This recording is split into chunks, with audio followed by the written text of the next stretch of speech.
Сайн бацхан үзэгчтэй асуух хэрэг нэвтрүүлэг эхэлж байна. За өнөөдрийн манай зочноор шудраг өрсөлдөөн хэрэглэгчийн төлөө газрын дарга Магна оролцож байна. Танд үзэгчдийн өмнөөс энэ өдрийн мэнд хүргэе. Баярлалаа. Тэгэхээр яг өнөөдрийн байдлаар энэ одоо том компаниудад шудраг улсаар одоо энэ бизнест өрсөлдөж байгаа энэ компаниудад дайн зарлаад 2 жилийн хугацаа өнгөрлөө. Тэгээд яг энэ хугацаанд та яг өөрийнхөө одоо энэ олон хэрэгүүдээс хоёулаа задлж ярина л да. Тэгвэл хамгийн их онцолж одоо өөртөө одоо энэ л одоо маш том зүйл боллоо шүү гэж үзэж байгаа нь юу байгаа вэ? Олон юм байгаа л да. Тийм.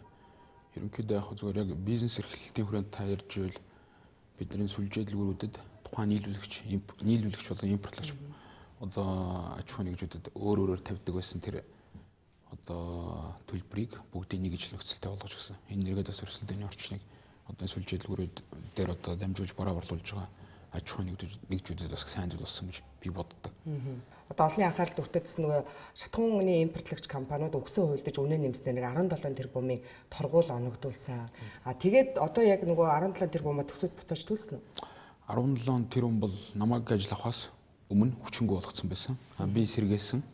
Тэгэхээр 3 шатны шүүхээр одоо нөгөө талд шийдвэр гарсан. Тэгэхдээ яг шатхуун төгс одоо станцын нефть импортлагч компаниуд холбоотой бас нэг кейс байгаа л да. Тэр нь юу гэхээр та санаж байвал зохиомл хомсдол үүсгэсэн асуудал байгаа шүү дээ.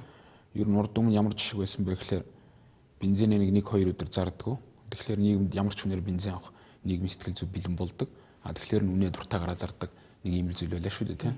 Энэ асуудал дээр бид нэг компанитай шүүхтэй тарин ялсан. 4.9 тэрбум төгрөгийн торгуул тавьсан ялсан байгаа. Гэхдээ шүүх бас л их бүрэнгийн шийдвэр гаргасан.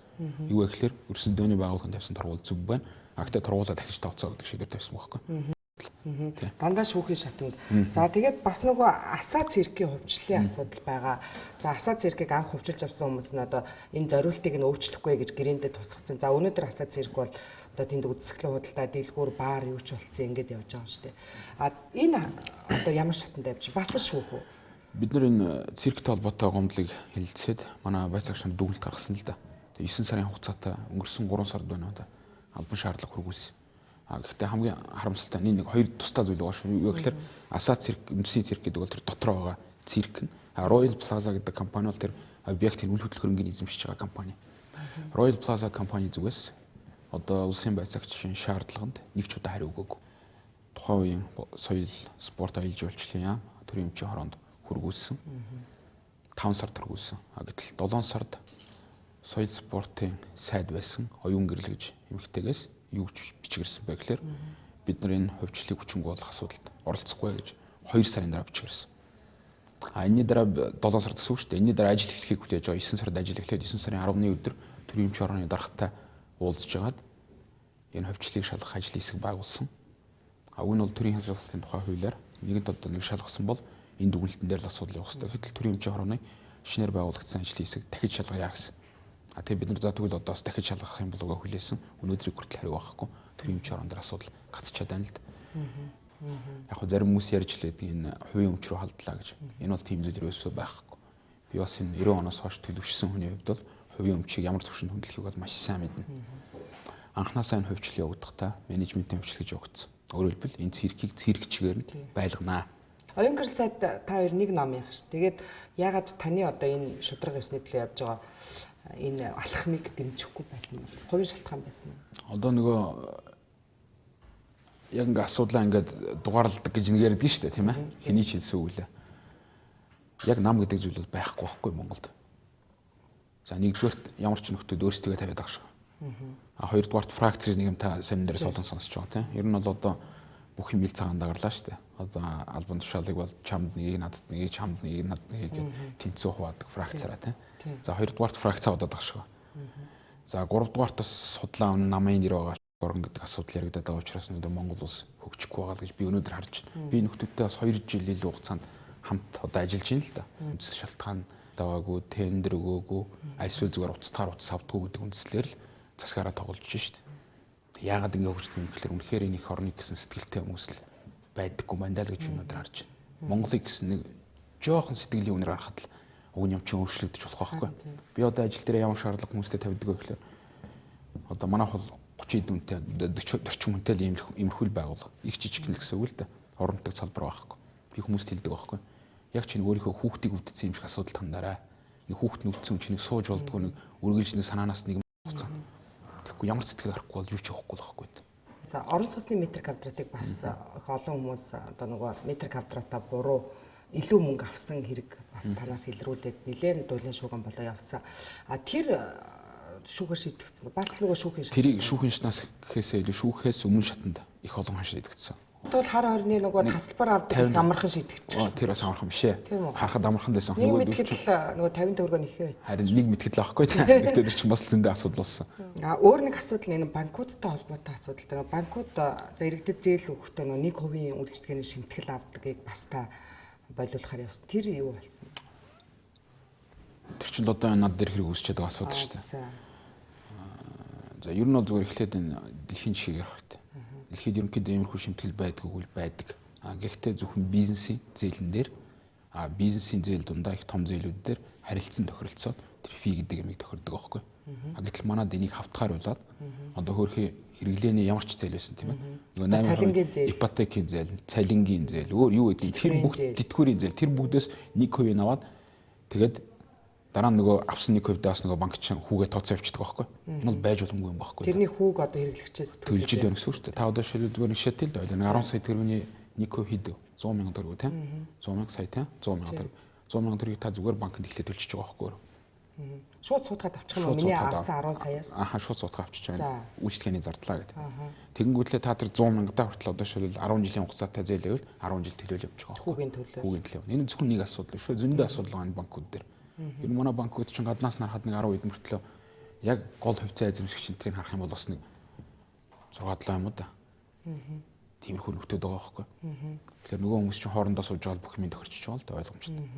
Тэгээд одоо энэ чинь нэг хүнээс л 100 мянган төгрөг аваад хахад нэг зээлгчээс за тэрний одоо дүн гэвэл одоо энэ шүүхийн шийдвэр хэрвээ манайд гарах юм бол хідэн их 80-аар тооцогдох одоо мөнгийг иргэдэд буцааж их асуудал үүснэ. Их том асуудал юм тийм. Тэгэхээр энэ хизэж шийдэхгүй юм биш үү? Харин тийм та шүүхт итгэж байгаа ардчилсан Монгол улсад шүүхт итгэж байгаа иргэний итгэл ийм л шүү дээ. Харин тийм. Хизээч шийдэгдэхгүй юм биш үү гэж байгаа. Олон хүн надад хизээ шийдэгдэхгүй юм биш. Яг хөө шийдэгдэггүйгээ зүгээр суугаад байвал шийдэгдэхгүй. Үзээд алдаа л даа бас. Зөв. Иргэдээс энэ гарч байгаа мөнгө их анзаарагдамгүй юмд л яваад байдаг юм лээ. Энэ нөгөө хувь хүнээс одоо тухайн үед жижигхэн байгаа боловч цаашаа ингээд олон хүн нийлэхээр их олон их 80 олон тэр бумаар яригддаг ийм мөнгнүүд л дээ. Тэгээд за тэр банкны хураамж дээрэс нь тэр одоо цөөхөн мөнгө гэж за тэр одоо нэг орон сууцнд амьдардаг айл болгон сар болгон бас үндэслэлгүйгээр мөнгө өгöd байгааг танаас бас тогтоосон. Суус хөршлийн холбооны дээд зөвлөгөөд нэг байгууллага байгаа. За ариун гишүүнээр яг үнэ ариун би уг нэрийг хэлмээргүй байсан та хэлчихлээ. Ариун гэж их хурлын гишүүн байгаа шүү дээ. Энэ нөхөр яасан бэ гэхээр суус хөршлийн холбооны дээд зөвлөгөөг авсан. Урд нь жигжид гэж бас сайд байсан. Нөхөр анх байгуулад одоо байгуулсан юм уу одоо удирдлага нь байсан юм. Ерөнхийдөө эдгээр нөхдүүд дээр нийтдээ 600 сая орчим төгрөгийн одоо иргэдээс хураасан гэсэн тийм зүйл байгаа. Хууль бусаар хураасан гэсэн. Яаж хураах вэ иргэдээс? Одоо бүх сөөхүүдээс хураамж авчдаг байхгүй. Цөөхүүд нь одоо нөгөө иргэдээс авсан. Иргэдээс авсан мөнгөөл дэшээ явж штэ. Тэнэш ямар тэд нар ч өөрсдөө мөнгө хэвлэж байгаа. Ямар зорилтоор өгөх вэ шүү? Уг нь ямар зорилт байхгүй. Тэгтэл яг хоо нэг шалгадаг хяндаг гээл тэгэл дээр нэг байгууллага авчиж байгаа байхгүй. За. Тэгээд ингэж болохгүй л дээ. Тэгээд энэ 600 сая орчим төгрөг асуулаа. Тэгээд дахиж энийг авахгүй. Тэгээд энийг ер нь одоо хүчингү болгож өгөөч тэр шүүхт гаргасан юм а гэхээр бид нар эвлэрлийн гэрээ явуулсан. Дахиж хүмүүсээс мөнгө авахгүй шүү. Тэгтээ буцааж өгөхгүй юу? Гэхдээ би дуустал ярих гэдэг шүү дээ.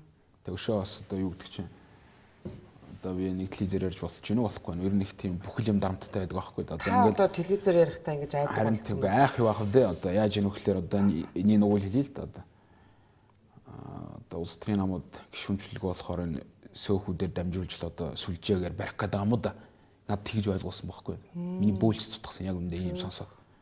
Цаана бүр улс төрийн зорилго. Улс төрийн зорилго байгаа байхгүй. Байрны мөнгөөр нь барьцаал. За мэдхгүй одоо тийм юм билээ мохор шүү. Ийм хийдэг хүмүүс байхгүй да. Дотор муу хоригж байгаа үстэй.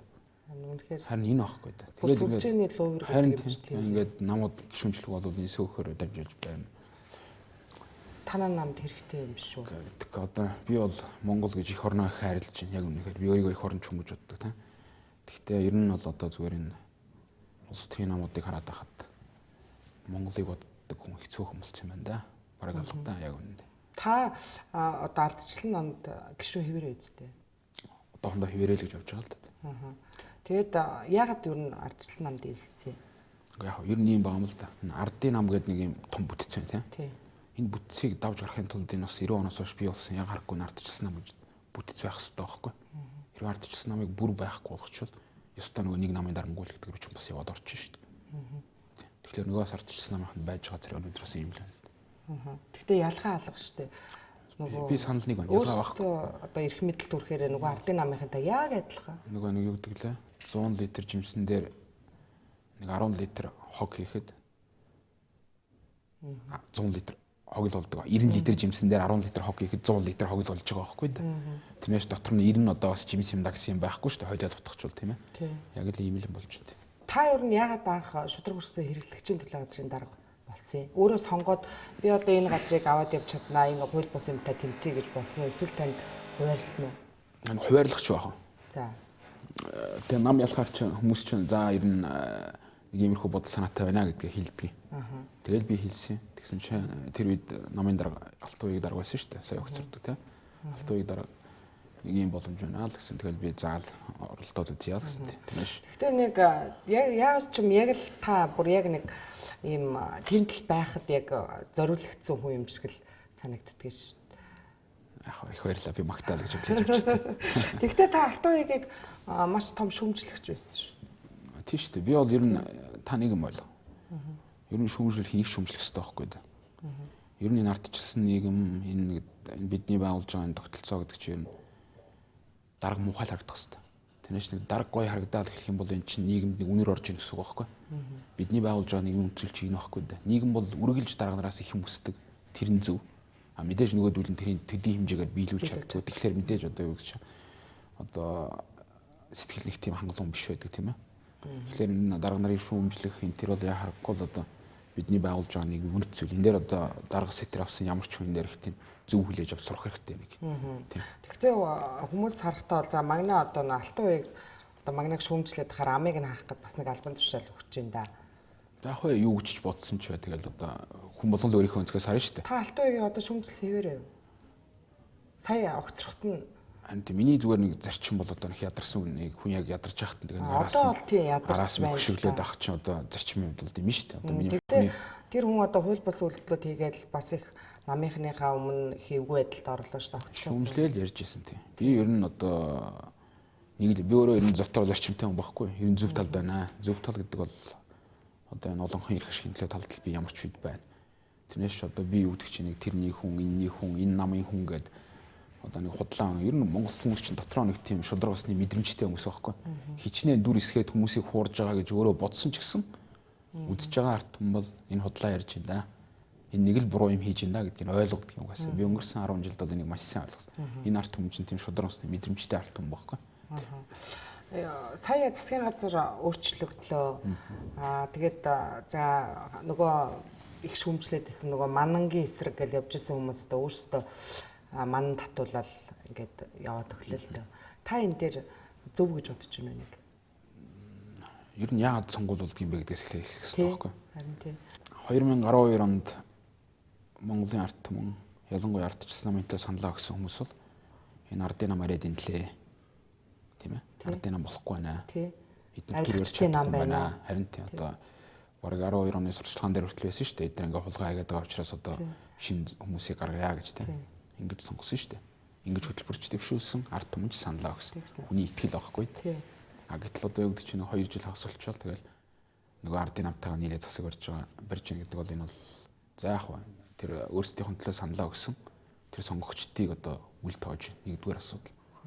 Хоёрдугаар тэр нэг ардчлал гэдэг чинь олон хүн засгаа бариад цөөнх нь хянаад ингээд явахыг ардчлал гэдэг байгаа байхгүй.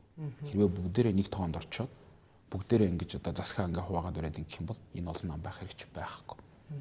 Дахиад 100 сайттай болоод 200 дэд сайттай болоод олон юм ярьсан бүгдэнд нь сайхан хуваарлж өгөөд тэг бүгдээрээ сайхан амар сайхандаа жаргаж болно шүү дээ. Бид нар энэ тогтолцоогоор 70 жил явчаад энэ буруу юм байна.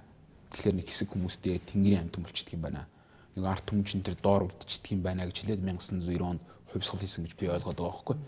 90 оны хувьсгалын үндсэн үндэслэлчин л энэ байхгүй да. Арт түмний олонх нь юу хүсэж чинь тэрүүгээр нь засгаа бариулъя. Тэг нөгөө цөөн хулс нь хянаад явгая л гэж. Тэгэхээр энэ бол энэ 90 оны хувьсгалын үндэслэлийн одоо эсрэг ийм л зүйл л. Гэхдээ сүүлийн үед манай том дарга нар ч одоо 90 оны хувьсгал бол одоо үзэгдэл зорилго морилго биш ч гэх нэг тиймэрхүү юм яриад эхэллээ тийм ээ. Одоо зэрэглээ энтер байсан бол тгийж гэсэн сайхан хэлэх хэрэгтэй. Ямар ч хувьсгал өөрийн зорилготой байдаг. Тэрийг нийгэмдээ ойлгуулах хэрэгтэй байдаг. Хизээ бас тэрэнд хүрэх нь тодорхой байдаг. Тийм л авах ёстой юм. Уг нь бол тийм. Манайд бас юм буруул явж байна.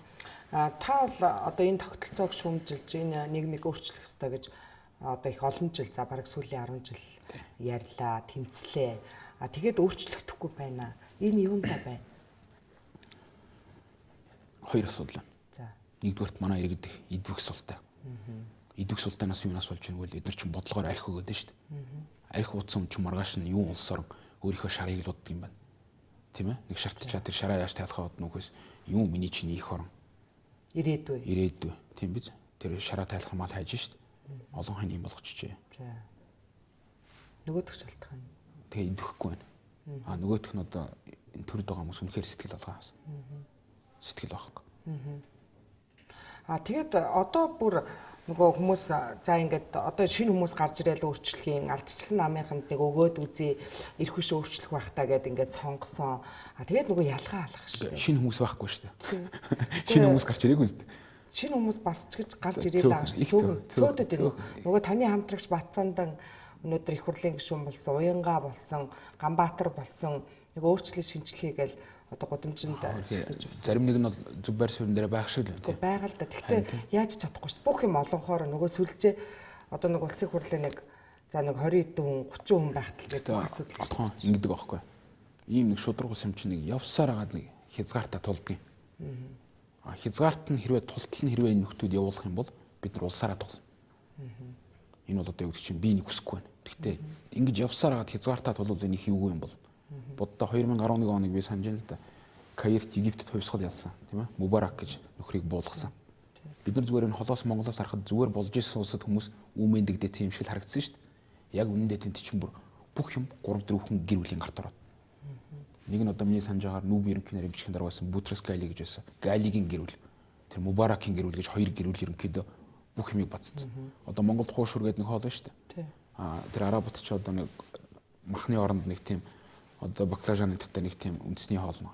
Тим хоол хийхэд хүртэл тусгай зөвшөөрөлтэй болсон гэд одоо нэг Мубаракийн нэг хүүгийн компани улс орон дээр сүлжээтэй болсон гэсэн бохоггүй. Одоо таксины одоо жолоочийн лиценз авахд тэр Галигийн гэр бүлийнх мэддэг болсон гэд 5,000 уу 3,000 доллар авилгалт өгч таксины жолооч болдог болсон. Улс орны чи ийм болгочхоор сүүлдээ нэг арт түмчин дискүний өдөр дэлбэрдэг юм байна л да. Гэхдээ энэ дэлбэрэлт хэдий ч нэ том байна бас магадгүй улсынхаа хөгжлийг хоошин татчих болдог. Гэхдээ буруут нь хизээж арт түмэн байхгүй. Буруут нь ирэх барьж байгаа энэ шудраг усыг бий болгож байгаа энэ арт түмэн л нулимж байгаа арт түмний сонголт руу нулимж байгаа арт түмнийг ямар ч хүчин зүйл гэж бодохгүй байгаа тэр хүмүүс л буруут нь байна. Тийм. Эднэрээс одоо энэ төрийн ирэх барьж байгаа хүмүүсээс яг энэ зүйлийг ингээд шаардахаар нөгөө та нар нөгөө өөрчлөлийг шинжилгээ гэсэн яасан бэ гэд асуухаар энд бол одоо ямар ч сайн шудраг хүн сонгогдоод хэрэг алгаа энэ ч одоо тогтолцоонд байгаа юм аа. Одоо үндсэн хуулийн өөрчлөлгөөс нааш болохгүй энэ төрийн тогтолцоог өөрчлөхөөс нааш болохгүй гэд одоо өнөөдөр тэгж ярьж байна. Энэ тогтолцоо бол нэг хэдэн хүний эрх ашигыг бүрэн хангаж штэ. Та хэрвээ ажиллаж байгаа бол тийм. Яг хэдэн хүний эрх ашигыг бол бүрэн хангаж байгаа байхгүй. Та бас яг тэр хүмүүсээс нь очиад асуултаа асуучих. Та одоо юу гэдэг чинь энэ гадаа гудамжаар явж байгаа жирийн иргэдээс энэ хүмүүс бол бүр юунд ч итгэхэ байсан байна одоо. Энэ орон хөгжин гэдэг ч итгэхэ байсан байна. Өөрсдийнх нь амьдрал сайхан болно гэдэг ч итгэхэ байсан байна. Сүүлдээ явж угаасаа л ядуу төрсөн ядууч гэрэл дуусах хэрэгтэй юм байна гэж ойлгож шин. Тэгэхэд энэ хажуу хавирганыхаа улсуудыг хар. Энэ улс орнууд яаж хөгжиж чинь дэлхийд. Тийм ээ. Ер нь зүгээр одоо над дээр байгаа нэг л юм бол дайн байлдаан л хийхгүй бол улс орон хөгждөг юм байна. Тэгээ Монгол ч 3 саянтай. За ашигт малтумлаараа энэ гэж ярих юм бол дэлхийд ихний 5-д орж байгаа улс. За яг газар нутгийн дээр ярих байлаа. Тэгэхээр иймэрхүү ярих популизм хийж байгаа байхгүй надад ч юм. Тийм ээ. Тэгээ өөрөөсөө энэ улс орныг ямар болгосныг харж байгаа л. Тийм. Одоо тэгтээ тэр хүмүүс чинь ер нь бүгд л нэг үе бодвол одоо та нарыг ингээд энэ болохгүй байна өөрчлөе хувьсгал хий гэдээ ярихаар энэ нэг юм одоо улс төр хийлээ шоу хийлээ их хуралд гарахын тулд гэж ярьдаг байсан. Өнөөдөр өөрөөсөө бас ярьдаг болсон байна шүү дээ. Ард түмэн минь одоо уучлалт гуйж ах шиг. За тэгээд одоо өөрчлөхгүй бол болохгүй нэ гэдэг ингээд яриад эхэлж энэ бас дэвшил баха. Яг ядарсан хүмүүс л их биш дэвшил гэж харж байгаа бах тийм ээ. Гэхдээ энэ хүмүүст итгэх ер нь ингэж байна л да. Ингээл нэг одоо араас нь явж байгаа үе байна тийм. Ер нь одоо Энэ шударгаас алдагдсны бас нэг юм юунд нөлөөлж байна вэ гэхээр ер нь хүн өөрийнхөө яваад амжилтанд хүрдэггүй тийм л нэгэн болчихлоо шүү дээ. Тийм. Ойлгож байна уу? Тийм. Өөрийнхөө яваад тэр хүний чадвар шудраг яваад амжилтанд хүрнэ гэж хизээч байхгүй ийм нэгэн бий болчихлоо. Яаж ч хөдөлмөрлөд, яаж ч шудраг яваад, юу ч санаж сэрээд яг 100% санаж байна. Яаж нэгвэл нэг даргын сүнхийг барьдаг, эсвэл хойноос нь явдаг. Энэ улс чинь тэгээ нөгөө цусар бялдуучдын улс болчихж байгаа байхгүй. Яг ингээд нэг харсан. Цусар бялдуучдын. Ямар ч их бялдуучлагдаг нөгөөдөл нь тэрэнд нь ямар ч их дуртай байд. Ойгүйц тутгамаар шүү дээ. Хажууд нь зогсож байхад. Юун тэр одоо юу гэдэг чинь бялдуучилж байгаа хүн нутгийг хэл хажууд нь ингээ харахад одоо ойгүйц тутгамаар тийм болсон байна шүү дээ энэ төр чинь. Ардчилсан намаардын нам гэлдэг. Тийм. Тэгэхээр ийм ус яаж өгч юм? Үнэн биз дээ. Тийм. Энд чинь шударгаас үнэр байхгүй болсон болохоор тэр даргад ойрхон, даргад байлгонсон хүмүүс л дээшээ явдаг. Даргын найз нөхөд ах トゥ амрагс садан за одоо фракц одоо сүүлдээ фракцын чараг хотлоо болоод ер нь найз нөхдийн холбоо бий болж эхэлж байна л да. Одоо нэгэнт хүмүүс нөгөө итгэл алдна гэдэг их аюултай л да. Арт түмэн одоо төртөө итгэлээ алдна гэдэг. Энэ бол одоо өстой таны яриад байгаа нөгөө хувьсгалд хүргэдэг, дайн байлдаанд хүргэдэг ийм л төгсгөл жамтаа. Тэгээд ер нь яг хүмүүс ингээд бүр итгэлээ алдчихсан. Одоо тэгээд за одоо нөгөө нэг төрийн төлөө огтон боож өгнө гэхээр одоо нэгэн тал одоо олонх нь ийм л байгаас хойш би одоо нэг шудраг явснаар юу хойчих вэ? Одоо адилхан л ингээ явъя гэсэн ийм сэтгхүү тогтчихлаа шүү. Харин би одоо тийм сэтгхүү гэж эвтхийн тулд л өөрийнхөө байгаа даа байхгүй. Одоо гэдэг чинь над шиг юм агентлагийн дарга уг нь би засгийн газрыг магтах хэрэгтэй юм байхгүй. Өнөөдөр би одоо сөрөг хүчний хүншгэл ярьж байгааз. Тийм. Тэгэхээр бас бүгдээрээ юм болчихвол яах юм бэ? Миний мөрөөдөл бол одоо юу гэдэг чинь би нэг дарга болоод хүмүүс надад тусардаал бялдуучлал энэ бол миний мөрөөдөл шүү байхгүй. Монгол хүмүүс нэг сайхан амьдардаг тийм ээ. Хүн болгон бас нэг орлоготой, өөртөө итгэлтэй. Тэр өөртөө итгэлтэй олж байгаа орлогынхоо хараар өөрийнхөө төлөө одоо ухамсартайгаар санал сонгуулаа өгчдөг тийм ээ. Ардчлал нөрөө баталгаатай. Тэгээ ямар ч амт нэг дээр нь гараа суусан нэг худлаа үний яриад ингээд хүмүүсийн тархитлагыг эргүүлээд байдаггүй. Энэ нэг дүр хэсгсэн нөхдүүдийг ялгаж хардаг тийм ээ. Эний тулд боловсрол хэрэгтэй байхгүй. Боловсрохын тулд хүмүүс ч бас орлого хэрэгтэй. Тэгэхээр ийм багасаа л би хүсдэг байхгүй энэ Монголыг. Тэгэхээр миний хүсдэг Монгол өнөөдөр бас миний бодлын эсрэг л яваад байна. Тий яг зүгээр хүмүүс бол одоо энэ үнэхээр болохгүй нэг гэдэг одоо бүр толгой дараалан бүгд хүлээн зөвшөөрнө шүү дээ. Ёстой болохгүй нэрээ энэ улс орнч өстой болохоо байжээ. Тэгээд нөгөө за одоо нэг хүлээж байгаа нэг 4 жилийн дараа сонгуулаа ядаж нэг одоо нөгөө төрийн эрх барих ганц эрхнэл төр сонгуул өгөх өдөр байгаа шүү дээ ард түмний. За тэрүүгээр одоо нөгөө нэг цөхөрсөн иргэд чинь одоо нэг өөр болох байлгүй дээ гэхээр нөгөө л хүмүүс нь дахиад гараад ирдэг. Энэ ард түмэн буруутай юм шиг. Нэг л өдөр иргэдэг юм байна. Эргэлтийн цаг нэг л өдөр байгаа. Та харж байгаа. Тэгэхээр 7 сарын 1-ний үед бол за одоо л нэг иргэхээ. 7 сарын 1 бол арай өөр. Тэрийг бол одоо зохион байгуулалттайгаар үүмэн болгоцсон байхгүй. Тэр бол арай өөр. Энэ бол Тэгэхдээ тэрүүгээр бас ард түмэн ямар их бухимдалтай байгаагаа харуулсан. Яг үнэ харуулсан зөв. Тий. Тэгэхээр ерөнхийдөө бол зүгээр иргэн. Нэг л өдөр иргэн. Ер нь одоо манай богд ч гэсэн хэлжсэн шүү дээ. Ер нь хугацаа нь үгүй юм гэж байхгүй гэдэг 1911 онд хувьсгал дүрайлаад монголчууд тусгаар тогтнол олж ирсэн тийм. Яг өнөөдөр ингэж хоорондоо балиартж байгаа, хуйлдж байгаа, энэ ард түмэнлэн нулимж байгаа иймэрхүү засаг одоо засаг барьж байгаа нөхдүүдэд ч гэсэн бас хугацаа нь үгүй гэж юм байхгүй. Өнөөдрийн нэг эдийн засгийн хямрал гэж яриад за тэгээд нөгөө нэг одоо хямралтай байгаа юм чинь гээд одоо асар их үр тавьдаг, ирээдүйн хоочоо өрөнд оруулдаг. За цаашлаад нөгөө газар нутг руугаа ч орох хэмжээний л өнөөдөр яг ийм нөхцөл байдал тулгарчлаа л да. Энийг та юу гэж харж байна? За яг зээл авах гэдэг бол өөрөө бас нэг муу зүйл үгэн биш. Бас үнэхээр бас зээл авч иж энэ улсын чинь эдийн засгийг хурдан хугацаанд босгоно. Тэрний дараа авсан зээл яг нөгөө харин би одоо тэрнийхэн дараагийн асуудлыг ярих гэж байна. Тэр авсан зээл нь харин юунд зарцуулагдж байна гэдэг чинь өөрөө чухал асуудал байхгүй. Хэрвээ юу гэдэг чинь одоо тэр өндөр үнэтэй хүүтэй зээлийг одоо хоорондоо бүгдээрээ хувааж аваад зам барьсан гэл зам нь хамгийн одоо том маржинтэй бизнес юм байна л. Тэр бизнес рүү хийгээл ингээл бүгдээрээ хувааж аваад баяжиж байгаа бол энэ бол буруу улсаараа тоглож байна гэсэн. Тэгтээ бас хэрэгтэй зүйл рүү энэ зээл явсан уу бас явсан. Үндэсний үйлдвэрлэлөө явсан. Тий. Тэгэхээр ер нь бас зээлийг бас бүхэлд нь ингэж автахаар бол зээл бол буруу гэж хэлж болохгүй. Тэр авсан зээлийг харин буруу зүйл рүү зарцуулж байгаа тэр зарцуулалт буруу гэж би боддог. Тий. Тэгтээ одоо өмнө нь ч гэсэн одоо оюут толгойг ламбард нь тавиад, таван толгойг ламбард нь тавиад одоо иргэдтэй тараачихсан. Одоо тэгээд одоо нөгөө та нарын авсан нөгөө мөнгөийг чинь өгч чадахгүй болсон учраас одоо ингээ хувьчлаа оюут толгойн 34%-ийг одоо үр зээлэнд орсон юм чи бараг үгүй гэдэг ингээд яриад эхэлж байна. Ийм хариуцлахгүй хүмүүсээ. Яг ер нь бол зүгээр одоо энэ бий болчиход байгаа нөхцөл байдал бол нэг өчигдрөөс өнөөдөр юм болсон юм баахгүй. Энэ бол 2008 онд бол жинхэнэ популистууд засагт байлаа шүү дээ. 21 мянга хүн болгон тараасан. Шинээр гэр бүл бол 500 мянга, салуул 200 мянга болов үү лээ. Бараг нэг тиймэрхүү юм те. Арай салуул гэж байгааг баг. Гэхдээ шинэ гэр бол яан шинэ хүүхэд төрүүл эхний хүүхэд бас нэг 200 300 мянга. Бараг л Төв аймагт санжийн нэр дэвшиж байгаа нөхөр аль намаас сануудаа шинэ төрсөн хураг болгонд 10 20 мянга ч гэлөө ботхонд мөнгө гэсэн шүү дээ. Санжин тийм шинээр төрсөн ботго болгонд 50 мянга лөө ийм болсон байхгүй сүлд.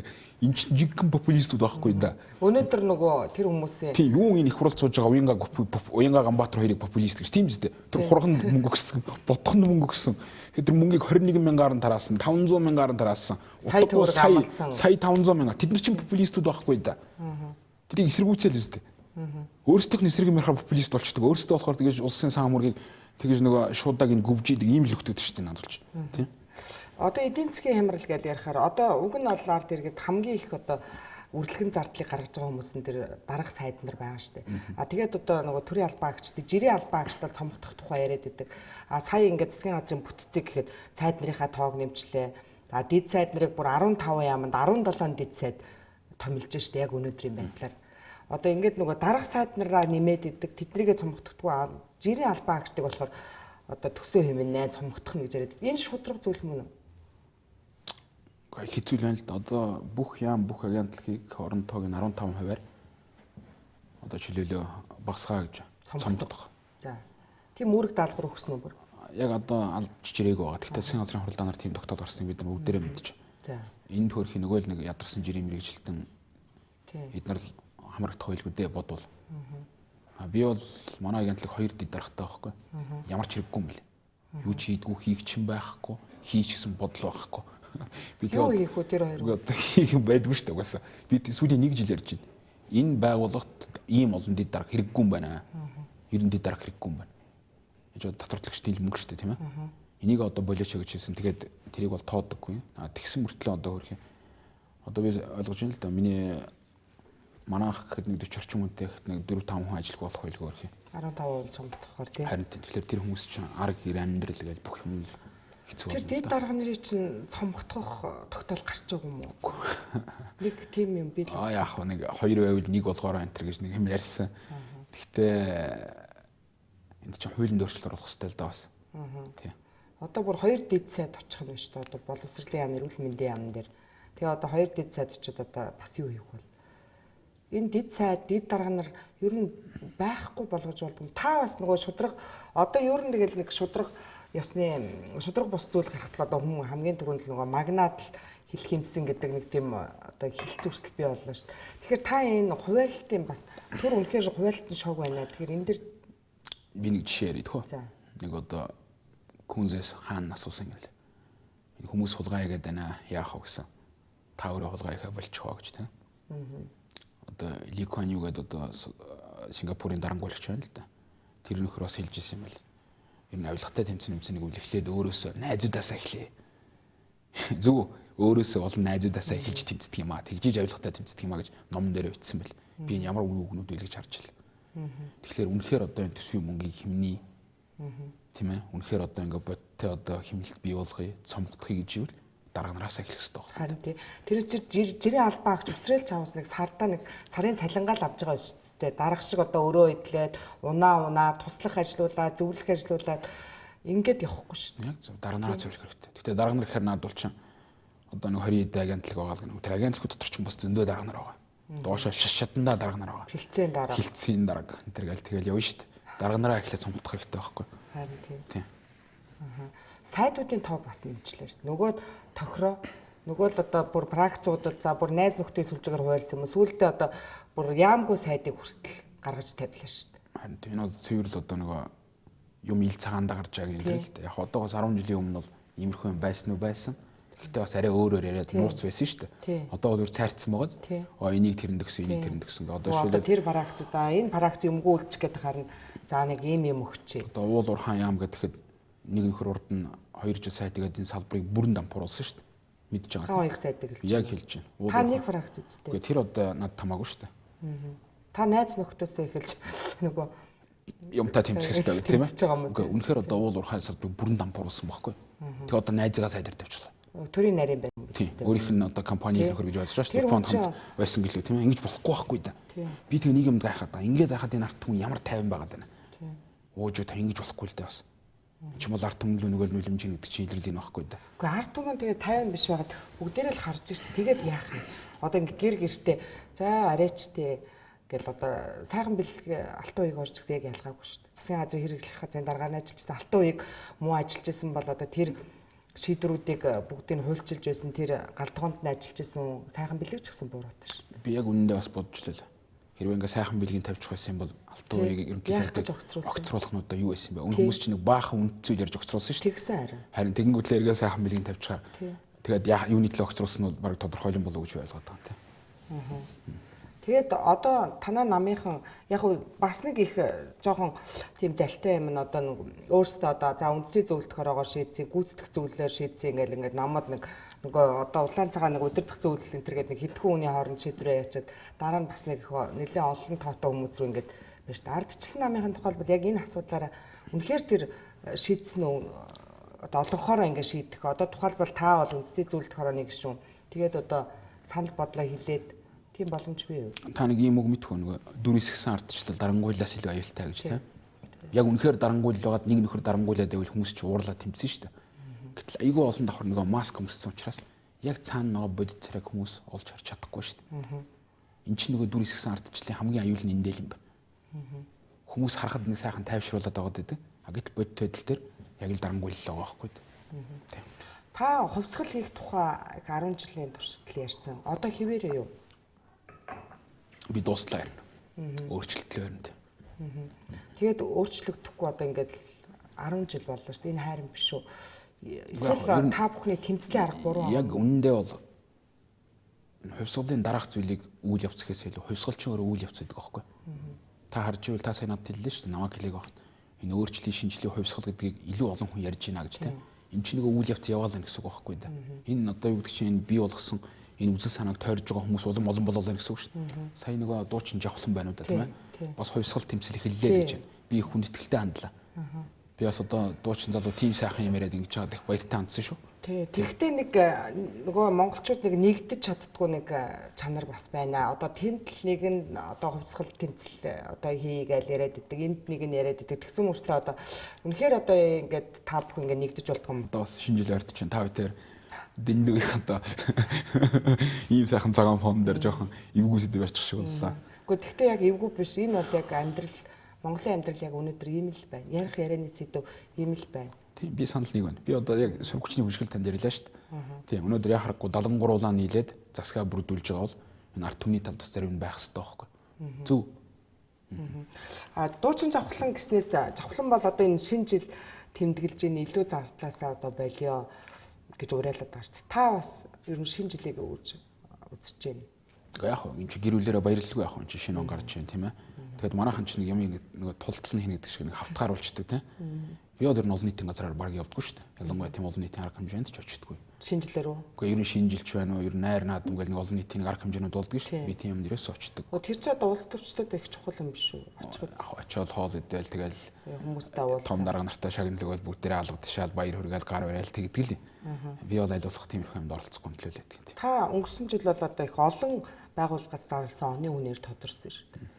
Тэгээ тэрэнд очсон. Яг ирэх биш нэг шагналыг өгөөж мэдээ очоод нэг авч чагаа. Тэрнээс би ерөнхийдөө тийм нэг шалтгаангүйгээр тийм олон нийтийн газар яваад байдаг юм аа. Бүх зүйлийн эсрэг ингээд тэмцээд ингээд ганцаараа бас хэцүү шттэ тий ингээд одоо алхам тутамд нөгөө шудраг бус зүйлүүд нь байж идэг. Тэгээд одоо ганц хүн энэний төлөө одоо яваад хаач өрөөд танд юу н шантрах үе байдаггүй. Одоо за одоо нэг одоо юу гэдэг чинь би зүгээр одоо ингээл чимээгүй яваад байвал нэг их хурлын гишүүн болоод ингээл явчихна л дээ. Одоо ингэж ярьж байгаагаараа баг их хурлд ардчилсан намаас нэр дэвших ирэхээ ч асуулж байгаа. Яг өмнөөс. Гэхдээ хүний өөрийн үнд зүйл гэж байдаг. Тийм. Хоёрдугаарт би ирч хүч дуустдаггүй гэдэг асуудал дээр хүн чинь ер нь төрхөөсөө нэг 60-70% төрдөг байхгүй. Тэгээд нэг гаднаас авж байгаа янз бүрийн мэдээлэл боловсрал энтрээрээ нэг 30% нөхдөг юм уу да. Тийм ээ. Төрхөөсөө л ерөнхийдөө нэг жоохон тиймэрхүү төрсөн хүн бол тэр чигээрээ л тиймэрхүү л.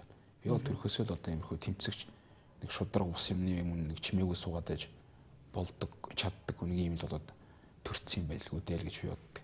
Би тэгээ өнөөдөр өглөө би нэг Черчиллийн ном уншиж байгаа. Черчиллийн их сайхан үг байна. Ер нь эр зэрэг гэдэг бол хүнд байх ёстой чанаруудаас хамгийн чухал чанараа. Яагаад гэвэл энэ чанарыг дагаж бусад бүх чанараа хадгалах хүчин тэр хүнд байдаг юм а гэж. Эр зэрэггүй хүн бол хүн чанараа хадгалж чадахгүй. Эр зэрэггүй хүн бол найз нөхдөж хадгалж чадахгүй. Эр зэрэггүй хүн бол юу ч хийж чадахгүй байхгүй. Тэгэхээр эр зэрэг гэдэг бол хүнд байх ёстой хамгийн эрхэм чанарын нэг гэж ойлгодог. Та тэгэхээр энэ тэмцэгч чанараа бол одоо өвлсөн аав ээжээс өвлсөн зүйл гэж тодорхойлдог юм. Би бол таныг одоо ээжт нь одоо түүхийн багштай тэгээд ингээд их олон юм уншсаар агаад тэгээд ер нь овцын дунд ингээд би болсон болов уу гэж бодсон. Тэр биш юм байна тий. За яг одоо тэрийг таалд өгнө. Би өөрийгөө дүгнэ. Та тэгээд энэ тэмцэгч чанар ер нь танаа удамд байдгүй. Мэдхгүй одоо удам судар яриад яг би ер нь гэхдээ зүгээр одоо дүгнэх хүмүүсэнд дүгнэ. Өөрийгөө ер нь дүгнэх бол жоохон ёс цэвэрлээсээ дими гэж би ойлгодог шүү дээ. Тий. За их баярлалаа. Тэгээд амжилт хүсье. Та үнэхээр энэ хүмүүс яг анзаарахгүй ч гэсэн жижиг зүйл биш ээ. Таны одоо энэ өөрчлөлт байгаа тэр нэг төгрөгийн төлөө ч гэсэн иргэдийн халааснаас хууль бусаар гараад байгаа нэг төгрөгийн төлөөх энэ асуудал ч гэсэн их жижиг зүйл биш. Энэ хуримтлагцаар байгаа их олон айл өрхийн амьдралд бас хувь нэмрээ оруулж байгаа их олон зүйлийг өөрчилж байгаа зүйл шүү. Тэгээд сүүлчийн асуултыг бас танд өөрчилж үлдээ. Магадгүй би бас их олон зүйл рүү таныг одоо хөтлөөд үзэгчдэд бас хэлэх юмсан, ярих юмсан гэсэн зүйлийг бас орхитуулсан байж магадгүй. Тийм, ер нь 2015 он ирж байна, тийм. Ирж байгаа он болгон хариуцлагатай он байдаг. Тийм. Гэхдээ ер нь бол өнөөдөр манай улсын эдийн засгийн байгаа байдал энэ бүгдийг харахад бол бас нэлээд чанга он болох байх. Тийм. Тэгээд одоо яах вэ? Тэгэхээр ер нь зөв би хэлэх гээд шүү дээ. Тэгээд энэ бүхэн арай бас зөөлөн давагдаасай л гэж би хүсэж байна. Нэгдүгээрт. Хоёрдугаарт манай монголчууд бол их сайхан ууж ухаантай ард түмэн. Бас аливаа асуудал тэгж бас уур бухимдлаар өтгий бас асуудал тандараа ямар ч юм бас нэг ууж ухаан гарц байдгаа.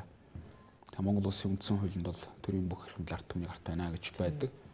Сүүлд ч гэсэн Америк нэгдсэн улсын төрийн департаментаас гарсан аль биесны мэдээлэлд бол олон газар гарсан мэдээлэлд бол ард түмэн босоо засгаа авахыг бол төрийн эргэлтэнд үзэхгүй гэж ард түмэн эрхэл эдэлж ийн гэж тийм гарсан. Энд чинь бол дэлхийд дээр өнөөдөр тогтож байгаа нэг жишгэлт. Тэгэхээр 1915 он бас энэ улсад хэн эзэн бэ гэдгийг бас нэг ойлгуулсан болоосой л гэж би хүсэж байна. Тэгэхгүй бол саяны ялангуяа энэ сүүлийн нэг сарын дотор болсон одоо энэ албан тушаал хуваарлж байгаа, энэ хуйлдж байгаа, луурдж байгаа энэ байдал бол үнэхээр миний одоо дотрыг бол үнэхээр их муухай болсон. Тийм тэгээд ч өнөөдөр бас танад хэлж ирж байна. Сэдвэр ярих гэж бодсон. Баярлалаа. Тэгээ маш их баярлалаа танд. За баярлалаа.